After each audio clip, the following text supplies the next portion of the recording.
And welcome to another special edition for Greyhound News UK as we look forward to the Coral Coronation Cup Final taking place at Romford this evening.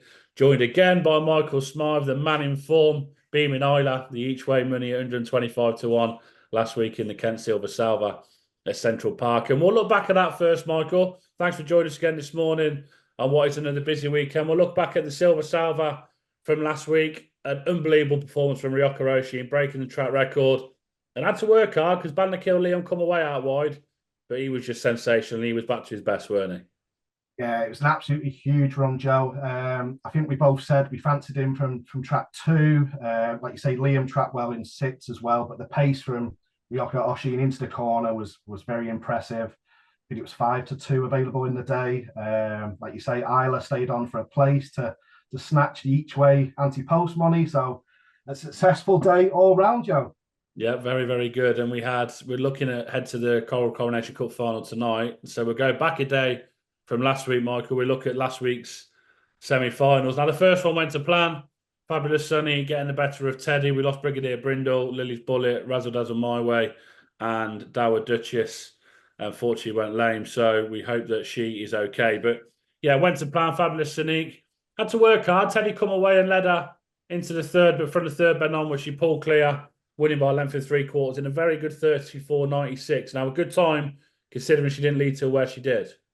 Yeah, it's impressive. I think we all sort of associate early pace with Fabulous Sonique. So to back run Teddy was a huge run, and very much a worthy favourite for tonight's final.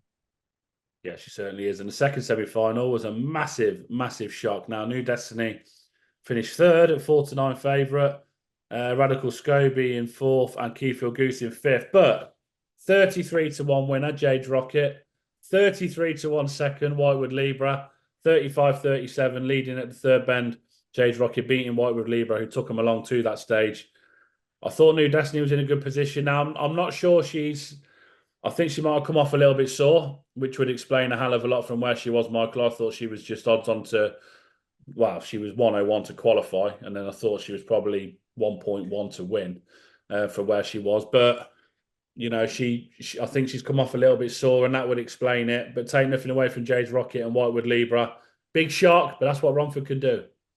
Yeah, it's a good job we didn't have the glory days of Betfair there, Joe. Betting in, running for the Sky Knights. I think we both would have been pressing that the back button there, like you say, 1.1 in running. Yeah, Radical Scobie as well. I think all eyes were on New Destiny and Radical Scobie throughout the race, and it's kind of like, you know, like you say, Jade's Rocket and Whitewood Libra, 33s a pair. And the surprising thing for me looking at the result, Joe, was the forecast only paid £274. I think anyone that's played that would be a little bit sick. Disgusting, honestly. There's no way it can pay. I know it's a 5-dog race, and you know you take that into a fed, but you know 33 to 1. Even you go £1 at 33, she's then got that going. The next one at 33 to 1 again. So 34 quid of that. Yeah, it's a shocking forecast. Obviously, no tri-cast with 5 dogs in the race, but yeah, the 5-dog race maybe affected that. But yeah, that is nowhere near enough. So yeah, sort your forecasts out, people, because people have been doing that money there. Because yeah, that should have paid a lot more. So Jay's Rocket Whitewood Libra qualifying for the second semi-final, and then another shock. We had a 4-dog race. Golden Palace was in 1, Avengate Venus in 4. Sorry, Cree Bono in 3, and Mad for Sterling in 5. I was all over Mad for Sterling at 5-2.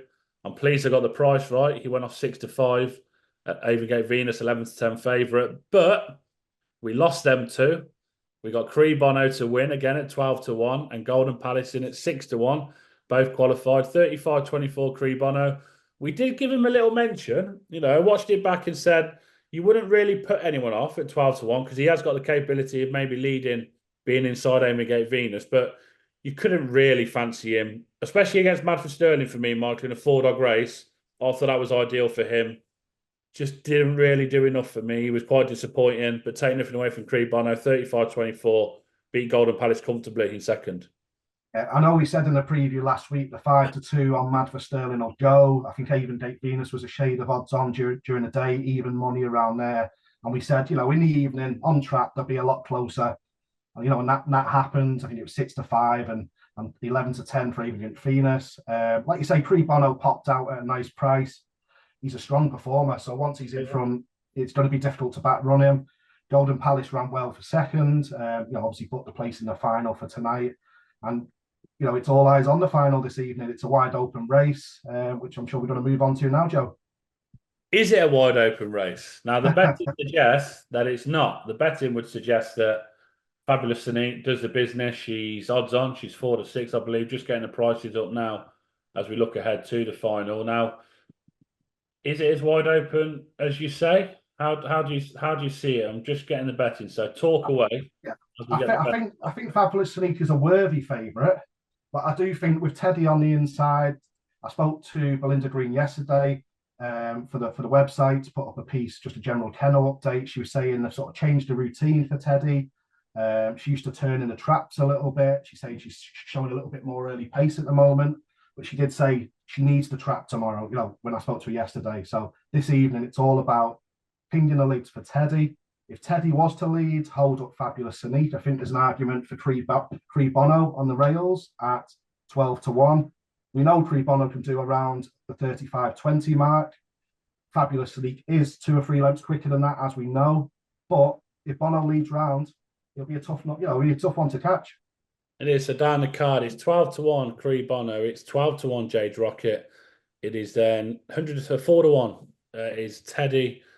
Fabulous Sanique in a 4-6. Trap 5 Golden Palace 8-1, and the outsider of the field is Whitewood Libra, available at 22-1. Now, if she was inside Teddy, Fabulous Sanique, she'd be 2-1, 4-9.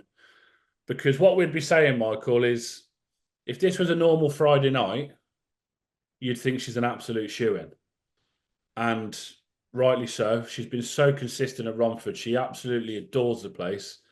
She deserves a big race success. Now, if this was a normal Friday, just no competitions on, and you looked at this race, you'd say she's just going to rack up another victory. But finals do different things, of course they do. If she was inside Teddy, I think there'd only be one winner. Now, I do think she'll win. I think 4-6, would I want to be on at 4-6? Probably not. I think you might get around maybe 4-5, 10-11 later on, just on the draw. And I do think there are only 2 dogs that can win. I think Teddy and Fabulous Sanique are the only 2 dogs who can win the race. So I'm with her. I think she'll win. She deserves a big one. Her form around here is just second to none. It really is. She's so consistent around here. She made the final, the British Bredit final, behind Romeo Steele at Toaster, but she loves Romford. When you look at her form at Romford and her win ratio around there, she's 22 from 43 at Romford, and she's also 2 from 4 in Trap 4. So it's not too bad, and 3 from 10 in Category 1 competitions around there. So on with Fabulous Sanique. I think that she'll do the business. She's won from 4 here before. She clocked her fastest sectional from Trap 4, 13:39. Now, it's just telling me that she wins. And I mean, if she does that, Joe, if she does that, she's hard to beat. At the prices, I'm going to play Cree Bono on the rails at 12s. And going back through the form of Golden Palace, he's got a 35-17 beating Iceman's Girl over course and distance. So, yes, drawn wider than ideal. As we know, there's 6 railers in the race. Just hoping for that ping break from Golden Palace at around 8-1. I'll have a small play there. And the main bet will be Cree Bono on the rails. I think if you can get a nice price for the place, maybe on Betfair a little bit later on, I think that could be the value, just in case Sanique does go ping. As we know, Mark Wallace can get him out on finals night. So, yeah, maybe Cree Bono to place and a little play on Golden Palace. Yeah, that's worth a couple of lengths in itself, isn't it? Having Mr. Wallace at the end of the lead in finals, get some out. But yeah, just on Golden Palace, he used to show decent early. Now, then they stepped him up to the 660 Sheffield, 650 Oxford, and I don't know whether that's just took a little bit of his zip away and that spark. And it can happen to dogs, can't it? You see him being stepped up, and it maybe just takes that little edge off them in terms of their early speed. But he does stay well. So if there's any messing around or any trouble in the race, then he's going to be there if he can get a run to take advantage. But yeah, there you have. You've heard it from ourselves. I'm with Fabulous Sanique. I think that she wins. Michael's going to play Cree Bono at a big price and Golden Palace as well. So all the very best to all 6 in tonight's final. A different final to what we would have expected, but they're all there on merit. They've done extremely well to get there and made the best dog win. As we take a break now, Michael, and then we'll look forward to Sunday.